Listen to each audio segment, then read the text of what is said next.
Welcome to Aloo's Kitchen. This week I'm going to do a nice little starter or a side dish known as Aloo Tikki, or fried crispy potatoes with lots of spices, chillies, coriander. The works are going in these little tikkis. I'm going to teach you the tips and tricks on how to produce nice tikkis that don't break up in the frying pan, and yet they're really simple to do. I would say practice makes perfect, so if you don't get these right the first time, do try again. Even I got them wrong initially, and now I can do them pretty well. Let's check out the method and the ingredients. Here I've poured around 800 grams of baking potato. You can try other kinds of potatoes, but just make sure you don't get the floury kind. They'll just break up in the oil. I then boiled the potatoes until they were cooked, and once they had thoroughly cooled down to nearly cold, I then peeled off the skins. I find it much easier to do this than boring peeling. Who likes peeling potatoes? When you've done this, what we want to do is grate all the potato up. Now the reason we're grating the potato is it reduces the chances of you getting lumps in your aloo tikki. Lots of chefs I've noticed use their fingers just to poke and prod and basically mince the potato with their hand, but lots of the better chefs grate the potato up so as to get out any lumps. Okay, so what we're going to put in our aloo tikki? Well, first of all, I've got 2 finger green chillies and 1 large mild red chilli, and what I'm going to do is I'm going to blitz these in my little blitzer, and I'm going to create a very fine chopped chilli mix. Now let's move on to the spices. What spices are we going to put in our tikki? Half a teaspoon of turmeric, a teaspoon of hot chili powder. This is going to give it a lovely red colour, tinge of red. Half a teaspoon of garam masala powder, a teaspoon of cumin powder, a quarter teaspoon of coriander powder, a teaspoon of salt, a nice teaspoon of tandoori masala powder, and we're nearly ready to go, but not until we've added our chopped chillies.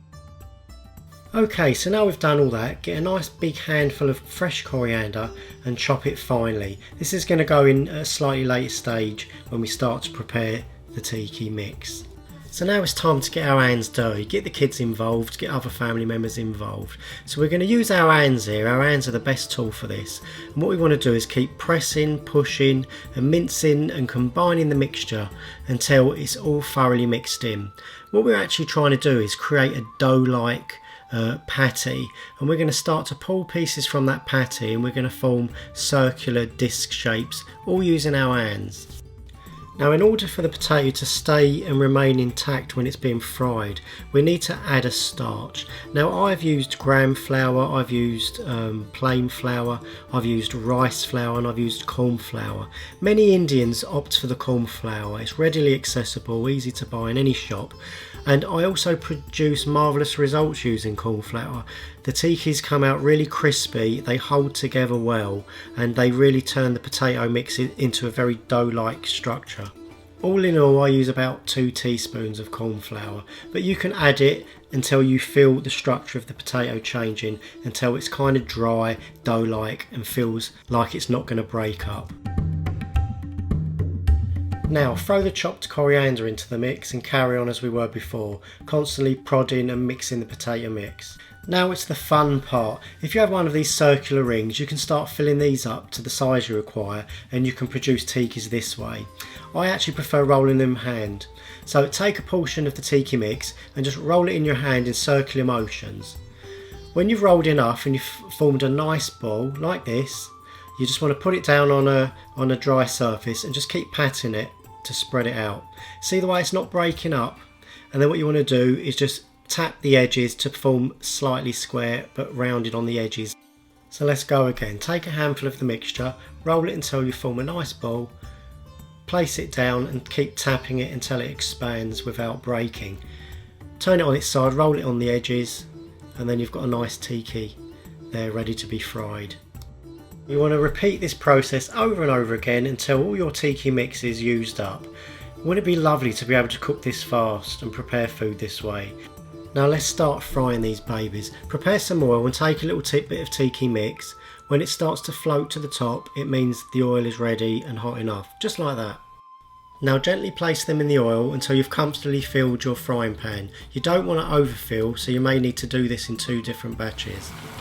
You'll notice when they're nearly ready because they start to float to the top. Now I say they're nearly ready because they're not ready yet. You want them to take on a slightly deeper colour and to achieve a thicker crisp. Another tip is to take these out, drain them on a kitchen towel, then refry them a second time for that extra golden crunch. Now all you have to do is repeat the process until all your potato mix has been turned into wonderful aloo tikkis. I tell you, the family are going to love these, and you can have any dip you want, ranging from authentic spicy Indian dips to your general common tomato ketchup. I'm serving them with a tiny amount of mild red chilli, finely diced on the top, and some red onion, just to make things look a little bit pretty. Okay, so now it's time for the all-important taste test. So I'm about to have this aloo tikki here, and I've also got some sweet chilli dipping sauce in here. I'm going to give it a taste. Oh my god. So everyone is going to love these. Kids are going to love these. Really crispy, lots of spicy. When the chilli hits the back of the throat, really gets you. Got some sweet chilli there, look.